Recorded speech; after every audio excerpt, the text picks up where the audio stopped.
Bom dia! Lindo, maravilhoso e abençoado dia na presença de Deus.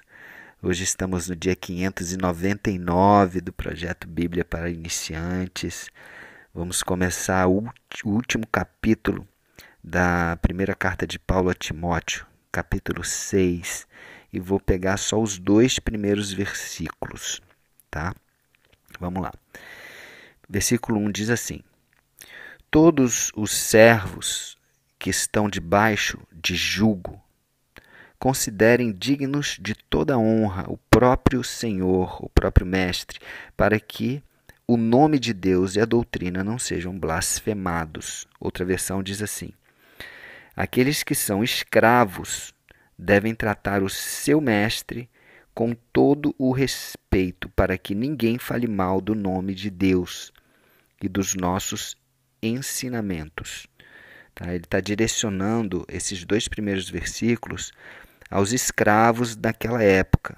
Né? Quem eram os escravos daquela época, do Império Romano? Eram pessoas que criaram dívidas tão grandes que não poderiam pagar e tinham que servir aquelas pessoas que eles deviam. Então, por direito, né, é que eles se tornavam senhores daquelas pessoas e eles trabalhavam. Né? Normalmente era assim naquela época, né? Não era muito igual, por exemplo, o que foi feito, né, com os africanos lá em vários outros países, né? Era um pouquinho diferente, ou com os índios, etc. Então, era mais ou menos nessa circunstância. Versículo 2. E os escravos que têm donos cristãos ou mestres cristãos não devem perder o respeito por ele, por ser um irmão na fé. Pelo contrário, devem trabalhar para ele ainda melhor, pois o seu mestre, que recebe os seus serviços, é cristão e irmão amado.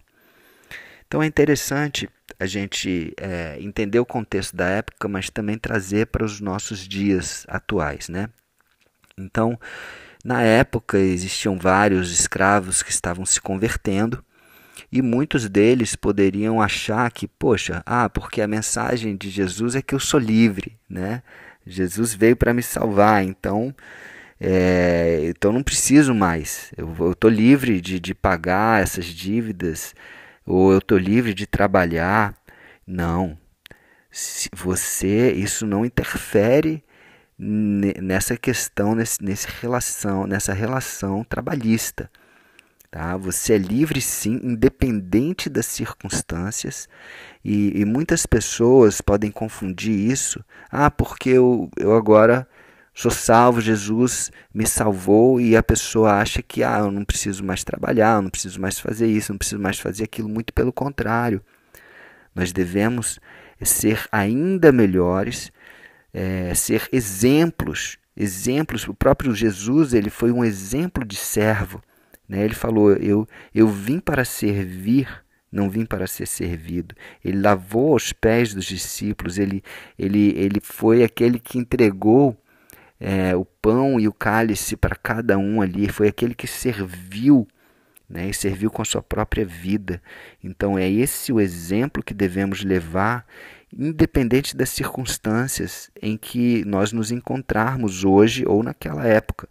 E naquela época estava acontecendo essa questão, e Paulo teve esse cuidado de orientar Timóteo que levasse essa orientação também, esse direcionamento àqueles escravos, aqueles servos que estavam se convertendo na igreja de Éfeso.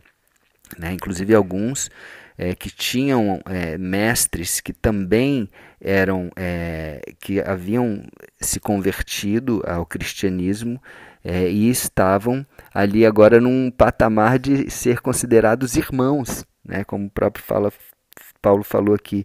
Ele é cristão e ele é irmão amado.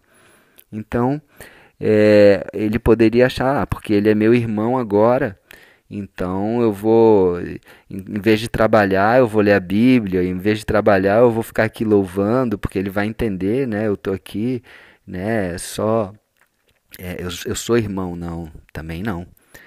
Né? E Paulo não interfere aqui né, nessa subordinação. Ele, inclusive, não fala, ele está dando uma orientação para os servos e para os escravos continuarem nessa situação, nessa circunstância, mas que eles sejam um modelo e exemplos de serviço ali.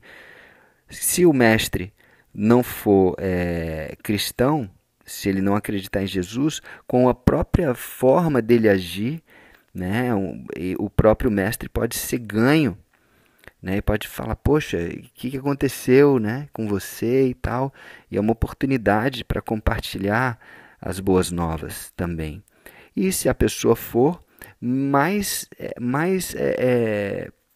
importante ainda que ele trabalhe honrando, né, aquela pessoa que também está nessa condição de convertido e de igreja. Né? Então, trazendo para os dias atuais, a reflexão que fica nós, né, talvez o mais próximo que temos hoje dessa relação servo-senhor, escravo e mestre, é uma relação trabalhista, né, de assalariado e patrão. Então, como que nós estamos tratando os nossos patrões? Né? Como que a gente está nessa relação? Se você que está ouvindo, você é assalariado, ou se você deve, né, subordinação a alguma pessoa. Então, como que você está tratando essa pessoa? Como você está sendo exemplo? Você está dando o seu melhor? Você está servindo o seu melhor? Né?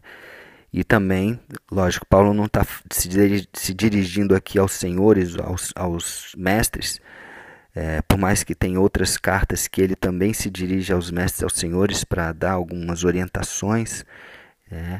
Inclusive a própria carta que ele manda a Filemon, que é a menor carta, menor livro do Novo Testamento, a Filemon era um mestre e tem um direcionamento ali bem forte para Filemon receber Onésimo de volta, né, que era um escravo de Filemon.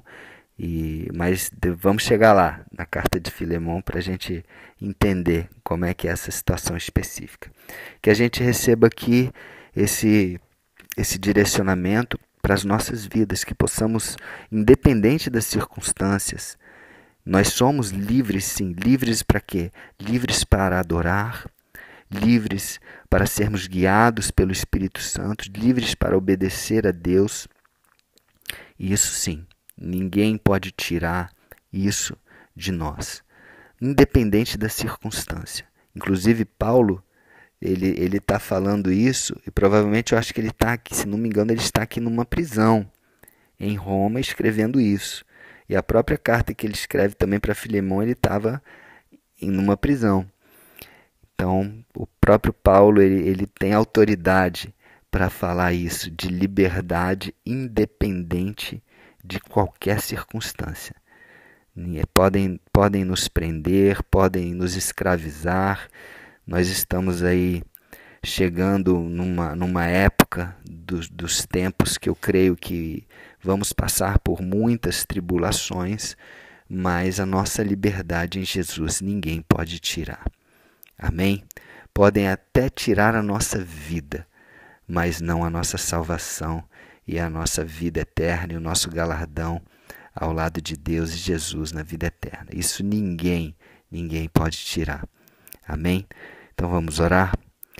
Senhor Deus, Pai, muito obrigado, Pai. Muito obrigado porque independente das circunstâncias que estamos aqui, nesta terra, neste mundo, o Senhor veio para nos libertar. E obrigado porque somos livres, livres para te adorar, livres para levar as boas novas, livres para louvar a Ti e para viver uma vida guiada pelo Espírito Santo.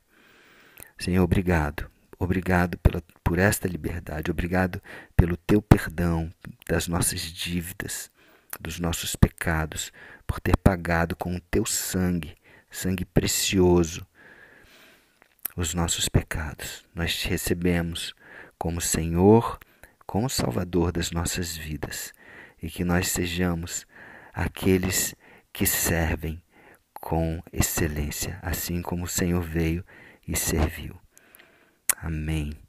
Então é isso, um beijo no coração e até o próximo dia do projeto, que vai ser o número 600, hein? Então tá, um beijo no coração e até mais.